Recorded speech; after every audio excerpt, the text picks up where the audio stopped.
There wasn't many girls playing, as I said, so I had to play high school team and then played in my local club, which was Melville, Alumania back then, and it was women's competition. I only had 2 leagues, so I was playing with women. I was first year of high school and they all tucked me under their wing, so I had lots of mentors. It was good. This is me with some of my collection over 30 years of football. My favourite things of all time, playing for my club, Melville Murdoch. Playing overseas, this is one of my trophies from Belgium. And my 3 favourite things, being a radio presenter, playing for the Australian team, ultra proud,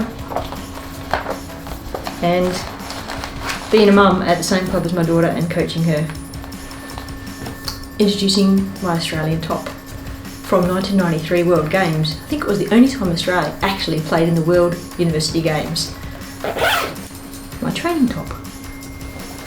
My tracksuit top that I wore all the way there and all the way back and slept with every night thereafter.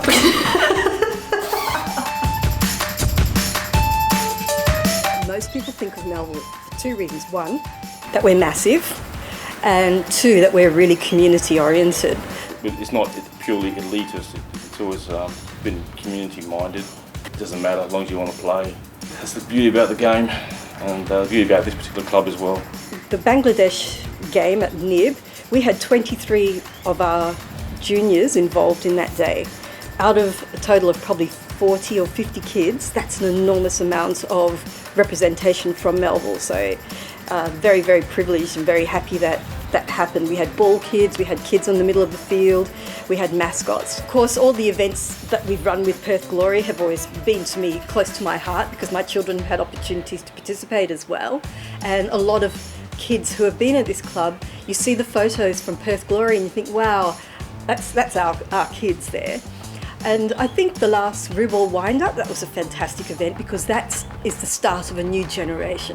So it's sad in a lot of ways that we are changing, but it's also exciting because we've got these new opportunities, we've got these new club rooms, we've got new facilities. We started to look at how we could actually get messages out what's happening in the club. It's such a big club, 1,400 members. Not every facet of the club knows what the other part's doing. So we did that by introducing newsletters. In fact, we came up with the name of Onside, and we did this 4 times a year. 2011, I think, the council shut Len Shearer, and they moved us all to Winthrop, and they put in these temporary floodlights, and it was a nightmare. I mean, the residents hated it. They vandalised the lights, they filled the tanks up with sand, and yeah, it was horrendous. I guess if I was to reflect on some of the amazing things that's happened over the years, you know, we've had some, I guess, great maturity in developing our business as a club. Not that we run it like a business, but a lot of voluntary organisations don't really have the underpinnings to sustain the growth, and that gets really hard on the volunteers that, you know, put in many long hours to try and take the club to the next level. So if I was to look at it, those are the sorts of things that we're talking about. It's the getting the structure of the committee right, making sure that we've got a good constitution, making sure that our website's presentable and we communicate well to our club members. I've seen in many other clubs that a lot of those things aren't done so well, and of course the social fabric of the club tends to fail when that's the case. President of Murdoch University Melbourne, and Ben Moore, our local member for Tangmere. So thank you very much for coming along. I'd like to hand over to David first of all.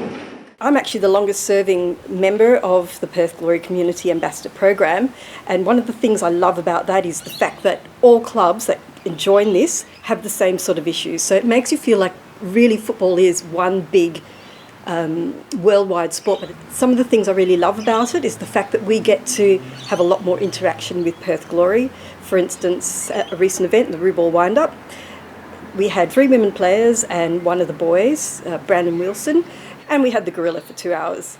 So that was really fun. And that came about purely because of the fact that we're an ambassador club. So they try and scratch our back a bit. But on the other hand, we also give them a lot because we are the biggest club in Perth and we can provide them with a lot of kids to do things with. So they have programs which are like soccer schools, which they run here.